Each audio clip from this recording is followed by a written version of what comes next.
안녕하세요. 정치를 품격 있게 풀어드리는 정치클래스TV의 심상만입니다. 오늘은 그동안에 나온 파친코에 대한 모든 정보를 총정리해보는 시간을 가져보겠습니다. 지난 8일 애플 TV 플러스로 공개된 드라마 파친코 5화에선 일제강점기에 강제 동원된 조선 여성들의 비극을 암시하는 장면이 나왔습니다.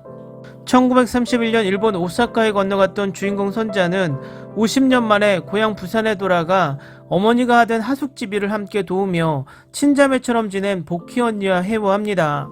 백발이 성성한 복희 언니는 고통스러워하며 선자가 떠난 후의 일들을 들려줍니다. 어떤 아재가 찾아와서 만주공장에 좋은 일거리가 있다고 우리를 소개시켜준다 카대. 이렇게 오늘 땐 복희 언니는 전쟁이 끝나고 와보니 너희 어머니가 안 계시더라. 솔직히 말해서 다행이다 싶었다. 우리가 이래 변한 꼴 보이고 싶지 않았다며 만주에서 상상 못할 참극을 겪었음을 암시합니다. 듣고 있던 선자는 주름진 얼굴로 눈물을 글썽입니다. 드라마에 따라 부연 설명이 나오지 않지만 일제강점기 역사를 아는 시청자라면 머릿속에 일본군 위안부란 단어가 떠올릴 만한 대사입니다. 파친코는 한국 배우들이 출연했지만 미국 회사 애플이 만든 미국 드라마입니다. 시즌1 총 8부작에 투입된 제작비가 약 1000억 원으로 알려졌습니다. 한국 영화 드라마가 아닌 이런 대규모 미국 드라마가 일제강점기 조선의 애환을 이렇게 자세히 다루는 것은 처음입니다.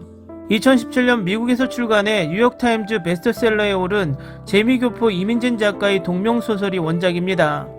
역사가 우리를 망쳐놨지만 그래도 상관없다는 대담한 첫 문장으로 여는 이 소설은 부산 영도의 허름한 하숙집 딸 선자를 중심으로 자인이치 3대의 가족사를 그렸습니다. 1910년대, 1930년대, 1980년대를 주된 배경으로 부산에서 시작해 일본 오사카와 도쿄, 미국 뉴욕을 오가며 선자와 자손들의 질긴 생존 분투가 펼쳐집니다. 드라마는 이를 토대로 각본가 겸 총괄 프로듀서 수휴, 공동감독 호고나다와 저스틴 전 등 재미교포 제작진이 대거 뭉쳐 만들었습니다. 한국, 일본 현지 촬영에 더해 캐나다 밴쿠버에 대형 세트장을 지어 촬영했습니다. 이번 시즌1은 지난달 25일 1화에서 3화를 전세계 한꺼번에 출시한 후 매주 금요일 한 편씩 새 에피소드를 공개해 왔습니다.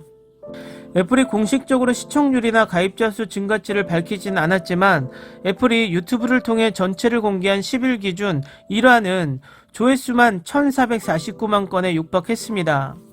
해외에서도 호평이 쏟아지고 있습니다. 글로벌 비평 사이트 로튼토마토에선 언론 평단 신선도가 100% 만점에 98%, 대중은 94%에 달했습니다. 파친코 출연진은 미나리로 지난해 아카데미 여우조연상을 받은 윤여정을 제외하면 젊은 선자 역의 신인 김미나를 비롯해 이민호, 정은채, 재미교포 진아, 실제 자인치인 아라시 소지 등 대부분 영미권에서 낯선 한국계 배우들입니다. 한국어, 일본어, 영어 등 다국어 대사가 뒤섞여 자막 색깔을 구분해 표기해야 했을 만큼 자막의 장벽이 높은데도 올해의 위대한 드라마가 아니라 지난 몇 년 중 최고 드라마라며 영국 글로브앤메일은 극찬을 했습니다. 미국 매체 할리우드 리포터는 파친코는 가족의 회복력과 여성의 힘에 대한 유쾌한 이야기와 고통에 비참한 초상화가 균형을 이룬다고 평가했습니다. 뉴욕타임즈는 파친코의 한복은 한국 역사의 렌즈라 칭하며 드라마 속 한국 문화 역사에 대한 관심도를 높였습니다. 뉴욕타임즈는 9일 역사를 관통하는 한복의 여정이란 제목의 기사에서 파친코에 나온 한복 의상을 한국 역사의 렌즈라며 주목했습니다. 한복은 역사가 2000년이 넘었다며 고유의 아름다움뿐만 아니라 신분 상황에 따라 달라지는 소재와 모양에 대해서도 상세히 설명했습니다. 넷플릭스 좀비 사고 킹덤이 인기를 얻자 갓을 비롯한 조선 전통 모자가 주목받는 것과 흡사합니다. 시사지 타임즈 역시 지난달 18일 기사에서 파친코를 역대 최대 규모 다국어 드라마 중 하나로 주목하고 이 작품이 넷플릭스 글로벌 히트작 오징어 게임이나 아카데미 사관왕 수상작 기생충의 후광으로 제작된 게 아니라고 지적했습니다. 재미교포인 공동 총괄 프로듀서 테레사 강 로우는 지난달 18일 인터뷰에서 2017년 원작을 처음 접한 후 느낀 공감대를 이렇게 표현했습니다. 모든 가정마다 저마다의 선자가 존재한다. 흔히 남성 중심으로 서사되어 온 이민자들의 이야기를 여성 가장의 시선에서 묘사했다는 점에 끌렸다는 얘기입니다. 테레사 강 로우는 기획 초반부터 미국의 이탈리아 마피아를 그린 대부 시리즈를 많이 참고했다고 했습니다. 여성판 대부 시리즈로 접근한 셈입니다. 역사의 굴곡을 다뤘지만 현재까지 미치는 파장을 추적해 동시대성을 획득했다는 점도 드라마의 장점으로 꼽힙니다. 코고나다 감독은 생존에 관한 결정을 내려야 하는 많은 이민자 가정, 우리 모두에게 적용될 수 있는 현재 진행형 스토리라고 말합니다. 그것이 글로벌 시장에 통하는 요소였다라고 덧붙였습니다. 3, 4개월씩 오디션을 거쳐 발탁된 배우들은 시대와 장소를 달리하는 사투리를 절묘하게 살려 극의 몰입도를 높였습니다.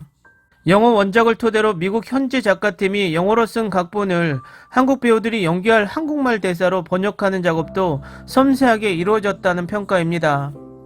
데드풀, 보헤미안 랩소디, 스파이더맨 등 500여 편의 영화 및 뮤지컬 대사를 한국말로 옮긴 황석희 번역가가 참여했습니다. 그는 지난 2020년부터 번역 작업만 1년 넘게 진행했습니다. 해외 제작진이 한국말 작품을 만들면서 생겨난 새로운 작업 과정입니다. 황석희 씨는 최근 화상 인터뷰에서 영화 한국어의 정서와 표현이 달라 한 해 분량 대본을 한국어로 옮기는 데만 미국 제작진과 10대 번씩 수정한 대본을 주고받았다고 말합니다. 황 씨는 어린 손자가 내는 죽어도 싫어해 하는 대사의 경우 영어로는 never였던 걸 한국말 죽어도로 번역한 다음 영어로 다시 직역해 even if I die로 수유에게 보냈더니 7살짜리가 그렇게 극단적인 표현을 쓸 리가 없다고 해서 한국에선 많이 쓰는 말이라고 하나하나 설득했다고 말합니다.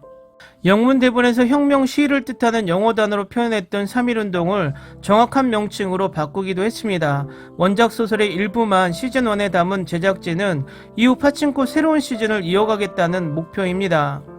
파친코는 일본에도 공개됐습니다. 민감한 소재여서인지 애플 TV 플러스는 홍보를 자제하는 분위기입니다. 일본 주요 언론에 파친코에 대한 기사가 거의 눈에 띄지 않는 가운데 온라인에선 역사 왜곡 반일 드라마라고 비난하는 목소리도 나옵니다. 서경덕 성식여대 교양학부 교수는 4일 페이스북을 통해 일본의 일부 누리꾼들은 SNS에서 한국이 새로운 반일 드라마를 세계에 전송했다. 한일 합병은 한국 경제 성장에 큰 도움을 줬다. 역사가 왜곡된 드라마 등 비난을 쏟아내고 있다면서 이는 글로벌 OTT를 통해 일본의 가해 역사가 전 세계에 제대로 알려질까봐 두려워하는 현상이라고 비판했습니다. 파친코는 비록 우리가 제작한 드라마는 아니지만 지금 현재 우리나라 근현대사를 바로 알리는 천병 역할을 충실히 하고 있습니다. 오늘은 여기까지 하겠습니다. 오늘도 생활 속 거리두기 꼭 실천합시다. 당신의 구독과 좋아요는 저에게 큰 힘이 됩니다. 항상 시청해주셔서 고맙습니다.